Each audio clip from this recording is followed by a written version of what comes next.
A real fight for them to try and join some of the teams maybe in the survival stage, not to mention the top 5 going straight to those grand finals. We're going to be heading over into Erangel for the last time of Group A. As the plane path sends on over, looks like we're coming from North George, cutting down toward Novo way. Towards that military base. We saw that military circle finish in the last match. It did get a little bit messy around the runway. Let's see if we can tidy things up here. Yeah, see how we're looking and what sort of sauce we're going to be cooking with into our last 3 games of today. And obviously for some teams, John, that's the brutal reality of the situation. It's not just the last few games they're playing today, it could be the last few games they played this entire tournament. And obviously for what we've been building up for throughout the season, throughout this year, back-to-back grinding for some opportunities to really arrive in Paris, France here at EWC 26, John. If it's taken away from you in the space of 12 games, it's going to be such a gut-wrenching feeling. Well, that's going to happen. It is going to happen necessarily to at least 12 players. Yeah. Because 3 of these teams are going to be going home, as the desk was talking about before. It's, you know, Alula on that bubble right now, 33 points to 35. They need to jump up a little bit further. It's a little bit further to go for the teams beneath them as well, but it is still all to play for as we enter the back half of the day. Over military base, looks like we've got 3 teams dropping out. GOAT will be heading on through, trying to make their way over to Novo. A very heavy west plane path. Yeah, it is a bit. Ooh, shift on that as well. God, we've had some kind of rough circles so far. John, I don't know if you'd agree, mate. Past day, especially today again, it's been a bit aggro. This is one that I imagine for GOAT team, you're probably going to look up and go, you know what, it's not that bad. We love a late rotate, guys. This is the dream. Yeah, grab some of those hovercrafts, pull a KRX, send in for 2, and get in late into the game, or at least try to. Looks like Flasher on the hunt. They've spotted 2 players in a buggy. Out of the window he goes. Wint for the spray down. Doesn't quite connect on the first one. Reload, leaning out the windows, 3 players in the car, trying to chase them. But it looks like X-Force rejects are wily to it. Yeah, Win looking for the lineup. Full gangster level plays as he leans at the back seat with the boys tracking nicely. That's going to be the bonnet over the top of Reverb to get their first Elim hard hammered in. So not ideal for reject, John. You've dropped into a field and you've been mowed over by a vehicle. Far from it. Yeah, absolutely. Do want to be keeping all your players alive right until the very end, Jackie. That is a top tip for PUBG Mobile. But they are going to be playing on and right on the bubble as well in that 13th place position. It is rough stuff, especially given that they're one of the few teams who's already dropped up towards this north side, right? With 4 players, they have such a better opportunity with Severny to grab everything that they want. And if you guys want to grab everything that you want, make sure that you're joining the Uzumaki Naruto event to make sure you can get the chance to draw those beautiful skins that have been added to the game over the course of it. And see if you can take the top spots here. Well, you have to wait for that probably. Next qualifiers. Yeah, maybe another year, maybe another time. But obviously for the squads that are battling it out right now, I do like the point that you established, the idea that for a team that was thankfully gifted a position that was far closer towards zone, you've got a quicker rotate to actually get yourself set up, find some safe ground, get yourself truly looted rather than just with scraps when things kick off and you're forced to run into a team on rotate. Well, that would be a lot easier if you had all 4 players. Even one at a pivotal point like this makes it far harder to actively fight. And reject, I mean, not, you know, being rude, John, they need the extra level right now. You need the full squad. 3 players, this is going to be a bumpy ride. Yeah, they were only 2 points ahead. They definitely need to have everything playing to their tune if they can get it. Team Flash very happy to be able to add another point to their tally, try and solidify themselves in towards the top 5. Because of how the plane path was sat, it did exacerbate those vehicle drops, which is why you see that sort of conflict. And then trying to break out to the east, you kind of are going to expect it on a situation like that where you start all the way out on that northwest side. So yeah, brilliant stuff for Team Flash to be able to hunt that one down. I just hope they didn't waste too much time. It was pretty quick though, so I don't imagine that they have. They also have all of Yasnaya to be looting through. We are seeing the classic Nigma Galaxy send 2 out and see how far you can go. I'm expecting to see them in Kameshki in about a minute. Yeah, this has been, well, you know, relatively working for them. It's been something they've adopted far more with a 2-2 split being a bit more proactive. We've seen that over the course of the flow of games today as well.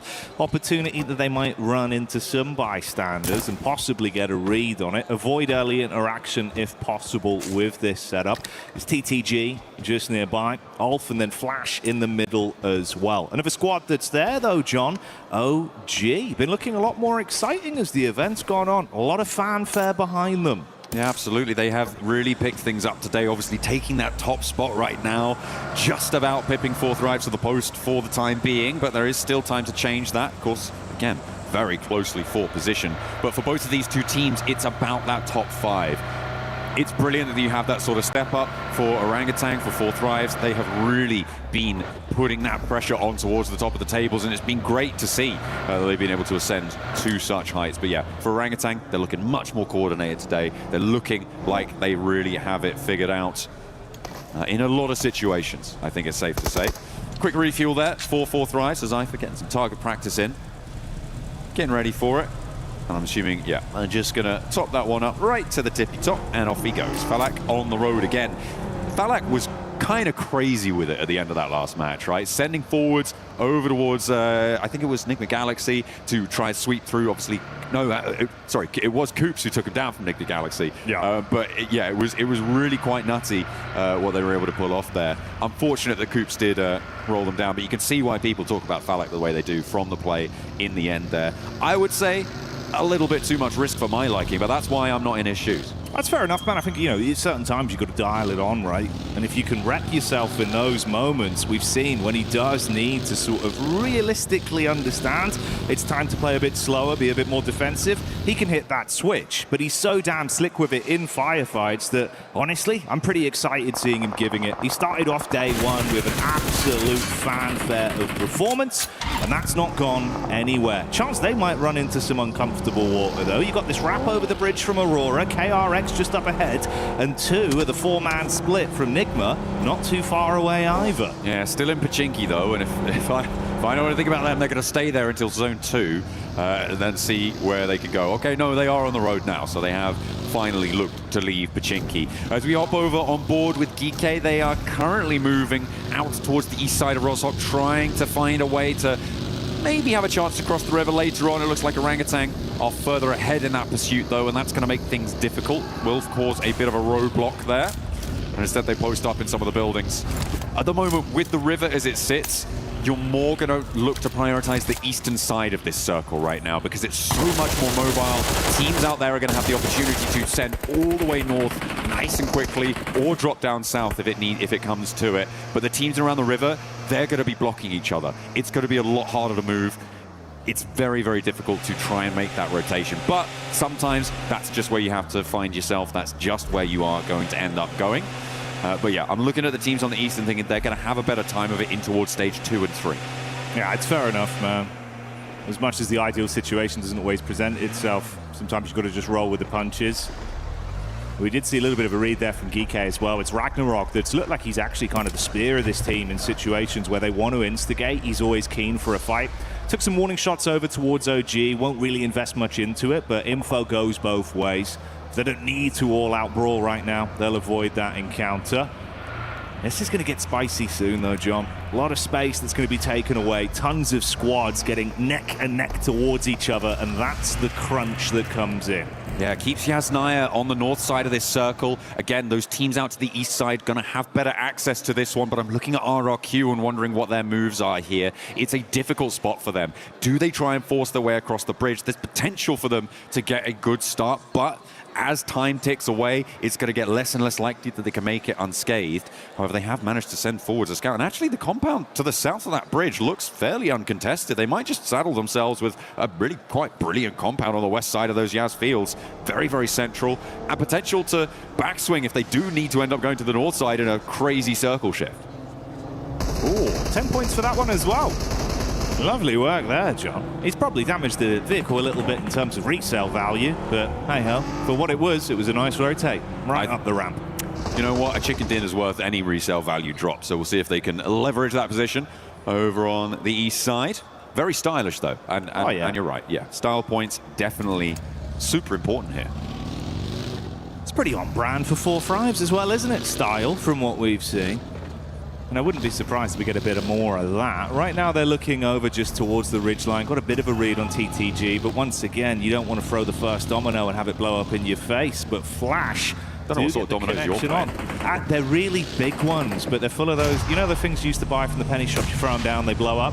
It's like that. Yeah. Bangers, John. Bangers. Absolute bangers. Let's see if we've got a banger of fight on our hands here between Team Flash and Gaming Stars. Win pulling the pin. It looks like the opener has gone well, but Bozy has already fallen as well. So it is not looking super healthy. You've got KRX also poking their noses in from the south side of this fight, Jackie, which is going to potentially force it into an uncomfortable scenario. Well, more uncomfortable than it already is, to try and find themselves locked horns now. Gaming Stars trying to rebuff Team Flash. Yeah, KRX are going to continue to just slyly creep around the wings of this. Now on the periphery, keeping their eyes open. Swash going in. Ooh, trying to swing the broadsword there on contact. Top's good for one quick flash back. Rolex with the heavy artillery doing damage as well. So trading blows right now, but this is looking like a pretty good recovery for Flash, John. Yeah, it looks that way indeed as Gaming Stars go down and Flash hold their nerve in the fight. Some really cheeky angles being held there. The two ghillie suits on the inside of the building, not going to matter too much, but it does probably feel a little bit more insulting when you see a little bush Wookiee coming around the corner, taking those shots at you. In the meantime, we saw a player earlier drop from X-Force Rejects. It looks like they may not find too much more luck out in the open as they rotate towards the Wizard Tower here. This is very, very central in those Yaz fields. It is completely isolated, and SAFG has nades for days. He's got one more, and he puts them to bed. Man, that's clean. Straight on target, lines it up, knocks them down. 10 points for that one. As he'll be walking away with his head held high if this was basketball. Right now it's PUBG Mobile though, and they're living their movie. Two Elims chimed in. They did lose easy for Bad Boy, so it's a three-man squad from this point forward. See what they can get done with that. I was keeping track of the Nigma Galaxy rotate that we saw, the wide split. The forward duo actually rotated back around the side and re-injected from that south edge. And now Nigma Galaxy sit on the south side of this one. Should potentially have a pretty good position into the circle, but Four Thrives moving in from the east side could make that difficult. This is an interesting rotate coming through from AGAL, right? They are actually going over the north side of the Yaz Lake, followed by Alula, but they're going to have to try and cross the bridge. It looks like that Roshok Bridge is going to be available for them, but are they going even further west? Okay, fair enough. If they don't have the scouting information, you might expect that Roshok Bridge could be sat underneath. Yeah, I suppose the paralysis by analysis on that one, overthinking it just in case. We'll see if they take a bit of time for a slightly longer rotate on it. Right now, more of a scouting party mission to read things. Alula going to double back as well towards Yaz as they don't overcommit on the chase. I'm looking at this very slow rotate we've had from GOAT as well. This is more classic GOAT, John. They love just wasting the time, dialing it down. And a potential fight versus Four Thrives is something where Killer Joe loves to stick his face into the mix. But look who gets the first knock. Falak out swinging. And the flush as well comes on through. Falak on the broadside though, and it's Team Flash to crack him open. And it will go down. Not quite getting the flush, but he's very, very low. Immediately IQ swings on wide. The spray down needs to come through, but the rest of Flash not quite in position. It was a cheeky pick, but I think they're going to be able to get Falak back to his feet. Zeus moves into an off angle though, and that could be the high ground they're looking for with GOAT in the wings. Two, there is danger on every front. Falak will be back though, and he will look to get some healing done. Four Thrives look to maintain position on the east side. Yeah, I want to see if they can really dig their heels in and hold on to this. Top's attempted to get a large dash on the nade, but not enough distance to hit that one. And on the double back, he's spotted out. Easy connections from Hooksy and Tree. That's going to be him left, banged out in the field, John, as KRX clean up on that free Elim. No possibility of recovery there. Playing a player down now as well. Two players down now for Flash. KRX looking to hunt down a third as Zeus heads out into the blue with his comrade. On the east side, really getting hounded out of town now. 3 circles in. We're about to see that next stage coming through, and as soon as you start getting knocked in the blue zone, it's not going to work out well for you. This central area, Ulf's compound, super important. With this next circle shift coming on through, if it heads out to the east, okay, it's going to guard a lot of access for the teams on the north, out to that west side as well. But I'm looking at Nigma Galaxy here, and I'm thinking, they found themselves in a pretty solid spot, as have 4 Thrives. GK as well, holding down that area, could potentially be on to a winner. But Thundertalk, slap bang in the middle, might just have what they needed, because X-Force Rejects, they're down and out already. We'll see if they can make it happen. Pot shots being taken towards RRQ as well, with Alula finally making their push down. We had that split from either side of the squads with AGAL. And Alula being thrown into the blender. RRQ attempting to get the shots on target. Furia third party as Chief starts to strike. And they might be able to clean up onto this as well. Force the issue back onto Alula following the damage they've taken from that investment, John. Trying to recoup some losses. See if they can consolidate, re-engage a little bit stronger. That north side does need to conclude fast, though, because the circle has just started closing. AGAL on the west edge, that slow west side swipe is going to work out well for them in terms of staying alive, but the west insert may be a little bit more tricky. Ooh. On board with Furia as they take a tumble, but it's 1-for-1. R3B, what can he do here? Closing the gap with the shotty, quick switch to the primary as well. Tracing not quite on point to get the back tag off as Furia do dip out. But you can see the damage is already done. It's only a solo that barely might survive. Survive being the operative term, and not this time. Alula wave bye-bye to Furia as they are down and out. And they say hello to the top 13 with that as well. The 7 eliminations they found, they are making that break for the survival stages here and now in match 10. Takes until double digits apparently, but an inch is as good as a mile when it comes to qualification. And that's what they're looking for. As far as they can go in this match, they will start to put a buffer between them and the 2 teams beneath them who have already been eliminated from this match, which is brilliant news for them. And they might be chasing down GK and potentially RRQ off this match. Exactly, see how far you can force this one. Do not leave fate in the hands of the other squads that are nearby you, vying for survival within today's games here at PMWC. Give it your absolute all and write history for yourself. We've got the POV of Force right now. There was that 2 split players at the further backside from Foops and Moxie that were watching the rear. They're going to move up onto him safely in the compound. AGAL not too far out either. Been a whole lot quieter from 4 Thrive, sitting pretty for some time. Alula, meanwhile, has been forced to fight.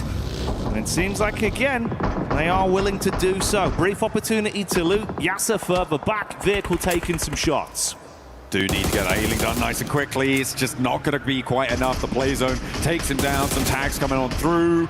And he will fall. Unfortunate there to lose one. But yeah, for Alula, this may be as far as they can go.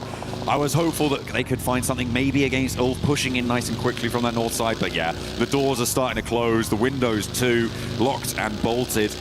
They're going to have to smash something if they want to break their way through. Falak now in contest again, peeking over the ridgeline as KRX may have their attention diverted down to the south side. Oh, they're so low, though, from the sustained damage they're taking from outside of the blue and the pot shots. Even with R3B getting that tag into the back of KRX, they don't have the gap closed to get in their face and convert from it. It's just one man left, effectively. R3B, try as he might to get anything more here. At least make it a dire game for KRX. That was the closing play. He does manage to get the knock onto Hoxie and Binny. Hang on a minute. Is he just... He's taken quite a hefty chunk out of the team there. KRX going to have to try and recoup something out of it because they do only have 3 players now playing into the match. The circle's going to push them away from their position. Ulf on the north side is a major roadblock for them as well. This 2-1-1 split that Ulf are holding right now, it feels a little bit greedy, but with Eren on the oversight, they know those knocks have come out to the east side. With Kalsi on that west side, they're trying to guard out Orangutan. I think the Kalsi will be the first to move if it comes to it, but Eren also needs to jet on in. Once they consolidate in their position, they're going to have a pretty good time on the north edge. GK getting backstabbed as well from Aurora. Good shots there to be able to split the squad into only 2 effective players remaining alive. AGAL hunkered themselves down towards the ditch after taking a few shots on target from Nigma. Ooh, backstab though as Joel gets eyes on Ralph. This could be interesting, John. You've also got Goat Team out in the southwest of this to potentially play spoiler to Enigma Galaxy if they get too embroiled to the north side. Ralph also does need someone to move out and pick him up. The rest of the team are further out to the northwest, and it might just be too far for them to go. Giving up on their compound, that's a really tricky decision to make, and Aurora and Goat are going to fight for the opportunity to take down the rest of Enigma Galaxy. The nade protocols have been good so far. Let's see if they can do it again. Aurora lining that one up. Good splash damage into the back. Force fighting from a distance. Moxie so low as Fuchs gets knocked. And Force living on a prayer there, but the double nade is enough to stop it. Only really Moxie that remains alive, but the nades don't stop, John. Oh dear, that old goat does need to try and stay alive as long as possible, but the bombardment continues, and Aurora stay alive with all 4 of their players. They're going to swing up towards the north side because Reefus is engaged now with Geeke over the top of the ridge. Doc wants to get stuck in too. Maybe a little bit more reticent now, though, as Reefus does have the challenge. Steps forward, SAFG wins it, and Doc just wasn't there. The rest of Aurora, they weren't there either, and Reefus will be the price that they pay. But is there an answer? Is there retribution? Zjol looks to try and find one, but Geeke managed to get back behind the headland. An aid on in, let's see if it's good. It splits the difference, takes down one more, and SAFG now fighting for his life. Anything but safe in the position he's left in, trying to clamber over the top of the bonnet. Low on health, about a quarter of his HP remaining. Shots on target as well to keep things uncomfortable. No moment of respite. No opportunity to catch your breath. Geeke gone. Silenced on this one from Aurora. But other sharks are in the water, John, and they smell that blood. Airing out in the open, not gonna matter though, because they've got backup. Doc takes a tumble. The knock is sent over their way. KRX are trying to scout out. Could maybe be dangerous for Ulf as they don't have their wits about them, but I'm hoping that they do right now. They will try and maintain that control over the northern side. Thundertalk Gaming have just been so quiet over the course of this whole match, Jackie. They've been in this position for a long, long time. They can stay there for a little bit longer, but I imagine you're going to have Aurora and Ulf on your doorstep pretty soon. And that's not a collective that you want at your front door. It's going to get messy pretty quickly. Top with the eyes locked on as well for the exit side towards Ulf. TTG just trying to keep their tails tucked between their legs, sitting pretty for at least an opportunity that's given to them. KRX that suffered heavy damage from that backstab. Alula making it uncomfortable did result in the downfall of Binny. So only a triple threat left. Vehicles for the rotate, but smoke coming out the bonnet. Not the best of health, but you'll take it if it's the only thing on offer. KRX in probably the most difficult position here. Depending on their timing, though, because Four Thrives and Ulf are both going to have to move. The question is, where do they target? And if you can find a cheeky little insert into the back of a third-party fight, something like that, KRX might have a better time of it. But it looks like Ulf are much more preoccupied with clearing out that backstop because they haven't taken that move just yet. And KRX might just be walking straight into the fight. They want to try and take it down, Jackie. They want to get stuck into this one, battling down the ditch, but let's see if they can withstand the blows from Ulf. Scarface lines up one, Kaus buckles to Oxy. There's a reply from Falak as well from range onto QXX, so he's able to steal away some points amongst the interaction between these two squads. Panic stations now for Ulf. They've got to play medic, John, and Four Thrives, their eyes are lighting up. Four Thrives are already setting out. They are on the hunt. Hazaifa and IQ following this one down to the bitter end, as only remnants of these two teams on the north side will still be in action. And Hazaifa is all too happy to take those points, push OG off the top spot as well, and they are back in first place. On board with them, they got 4 players alive, playing from outside the circle. They'll need to find a route in. Living the dream right now. Further damage done. Meanwhile, we switch over to the POV of Aurora. Nice nades on target. Satan takes the brunt of the damage. Ulf still attempting to fight versus Four Thrives, but they're silenced as they cut their way through them. Lord battles back on the top, up close. Ralph can't withstand the fight from Zjol. Good play with a shotty, and he's got space to be able to calm this one down, John. Tuck into the limited cover. AGAL from the sideline, though. Oh, getting stuck in. Sure, why not? Aurora down to 1. Just Zjol remains. Doc is a goner. There is no way that he's going to get that player back up. Surely not. Has to try and play on this high ground. The zone will keep him in if he moves forwards to some of these trees, but gonna stim up first, allow the blue zone to creep in. Doc, yeah, he's not coming back. That's gonna be confirmed now. As AGAL will take that point. Coops, the solo for Enigma Galaxy, who ruined the day for Four Thrives last time around. Let's see if he's going to do the same thing here, but they are on opposite sides of the circle. Might be a little bit harder. Zypher, though, wants to try and get all over this circle. It's not going to go well, though, as they do take a tumble. Phalanx down 2. Yeah, this is looking brutal now. 2 players removed. It's all on IQ. Brains at the operation as he sprints through the smokes, looking to get a lineup onto them. Shotgun special, but not enough to deliver the payload, John. AGAL withstand the fight, shut down 4 Thribes, and can they reset from this? No one in immediate vicinity to attack onto them. They might be able to reset cleanly. TTG advancing up onto Joel as well. They finally found a second elimination. They can leave here. They are the only team with 4 players alive. The pickups coming through on the east side is going to potentially give them a threat here, but this flex out needs to go well. It's only against 1 player, but that 1 player is Zhol. So we'll see if he's got anything left in the tank. They disengaged from it.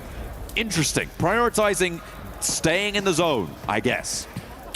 Yeah, for TTG as well, right? It feels like you're in such a risky position in terms of the overall standings. You've got to get out there and give us a little bit more of that confidence, but still trying to grind this one out all the way to the bitter end.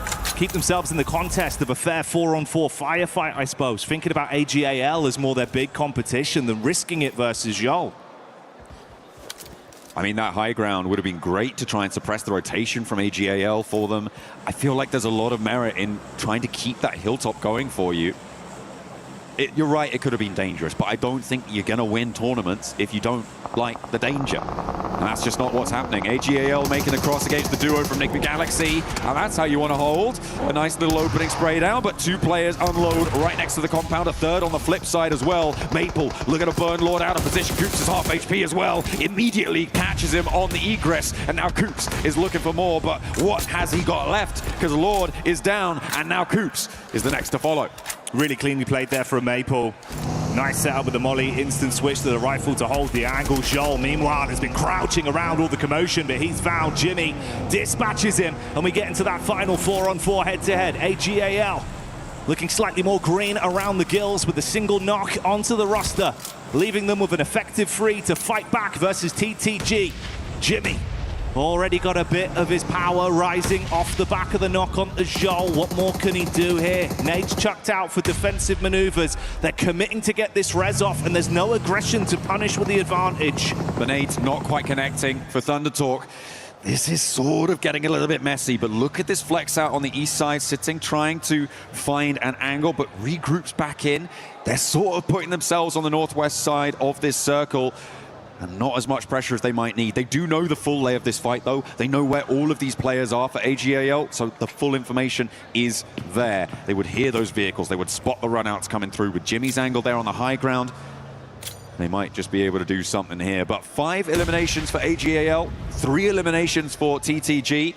These are some fairly quiet games from these 2 potential winning candidates. Scary as well, man, looking at the setup on the angle. I felt like that was your one opportunity, at least, where you had an advantage in the engagement. Now, as time ticks by, it was a nice setup from XEZ on the top side, just scanning over the periphery of the building. They've got nades to play with as well, so if you crash onto this, TTG are going to have a bumpy ride through, dumping some of the defensive utility out as well. A few Molotovs into the field. Trying to hold on to a little bit more for later on when you get closer, when you get forced into known nade range. Much more tricky to hit it around the buildings. I mean, when you don't quite know exactly where they are, you can argue that it would be good to put them in now and maybe find an opening knock against AGAL, but they're going to look to try and levy that later on. Liu getting rezzed up there was a massive benefit for them. It means that they have this outpost all the way on an off angle. It's covering off so much ground and limits Thunder Talk's position really heavily. Not following through for that flush may have just been a crucial mistake for Thunder Talk. On the other side of the coin, it's a play that could pay dividends for AGAL. This is the worrying duo setup as well. Zone crunching in. We'll see if Maple's forced to advance over the hard cover towards the fence just as it stops on the mark. XEZ still looking on the top side for the peek up, sitting on the door. That's the nades in as well, and you're starting to take damage here. The shoe could be on the other foot, John. It looks very uncomfortable from TTG, and the double nade on target. Flower and Maple blowing away too. Suddenly you were at panic stations. Down they go with their backs to the wall. What more have they got? It's all up to Xing for Thunder Talk, but he does find an answer for one. Let's see if he's got any more. A 1 versus 4 would be necessary. He's going to start out well, but it's not going to go his way. Thunder Talk cower on the northwest side. They just are too timorous to take that one down, and instead, AGAL take the top spot. 19 points, 9 eliminations. A nice close down for them. A big result in the final fight, and it felt problematic. TTG paying for placements for so long, hoping that it would pay off, but that one moment, John, where it felt like you had a chance to commit to it. It was the biggest opener they found in the space of that 5-minute final game sequence. Didn't commit to it, comes back to haunt them. Absolutely. I mean, not committing to trying taking down Zol's position out on that west side. I think that they could have done a lot more there to use that high ground. They would have been able to spot the AGAL run up towards the Nigma Galaxy duo. They would have been able to do so much more damage, maybe even flush Liu out, and then flex out towards the east side. They had such a massive opportunity to do that with Sighting moving into that area earlier on. It felt like they kind of threw that one all away, to be honest, Jackie. And when you're at the bottom of the tables, you need to be throwing caution to the winds, not throwing it into the bin. Yeah, it's brutal, man, because obviously that's the thing, you know, it's everything to gain, nothing to lose in those kind of moments with how close we are towards the end of day two, being down towards the bottom side of the standings. An opportunity present itself, but the indifference there, that paralysis of just overthinking the situation twice towards the mid-game, and then, like you say, with the late game as well. Yeah, it feels like that's kind of the difference maker, man. You know, hindsight's 20/20, John, but in those moments, a new pair of glasses may be needed. Absolutely, or at least contacts at the very least. Yeah. Because they need to be seeing clearly. Some shifts coming through towards the bottom of the tables as well. Some players, some teams rather, jumping up to try and get into the survival stages. A couple of our teams towards the top as well, making a bid to confirm themselves, to lock down one of those 5 direct Grand Finals qualification spots. So really interesting. Moving out of Erangel now, we're going to be moving over to Miramar. I'm very excited to see what our teams are going to bring to the table on this one. The desert is going to be more rotationally focused. We say that all the time, right? So hopefully the smarter players are going to be able to bring something to bear. Who has got the brains behind the brawn? Yeah, exactly. You're going to need that large IQ to help you get through these kind of games. These are our replays from the final moments on that one as well. Of course, Thunder Talks, like we said, he had one opportunity on the engagement, though. It was a nice knock from AGAL, and then they just ran through with it, John. The nade opener absolutely crippled them. 我头顶一个和右手一个，可以控，可以控，可以控，我能过来，我能过来。右手倒，最后一个，我右手倒了。这个，不用急，他没去， They 他 were 要 pretty 四去。 tight with that. 过家了， Solid comms, they knew what they'd done already. 我来。 As soon as the comms go silent, you know that they've got it locked down. Yeah. Seemed happy, seemed confident with how they played it overall. Good shutdown towards the end. I like the position as well, where we had that 2-2 setup. You know, XZZ basically just on the top side, looking over the ledge of the hut. The way you had Liu as well further out, like you mentioned, just giving them so much more map control that really did give them that extra edge. Yeah, well, that is what you need to try and find. I mean, how many nades were in the pockets, do you A lot. reckon? Four TT, right, when they went down. It felt like they could have used that utility a little bit earlier on. Sure, it's not like the perfect place, but I don't think such a thing really exists when it comes to this. You do just need to be throwing those downrange. There was more that they could have done. It was not to be.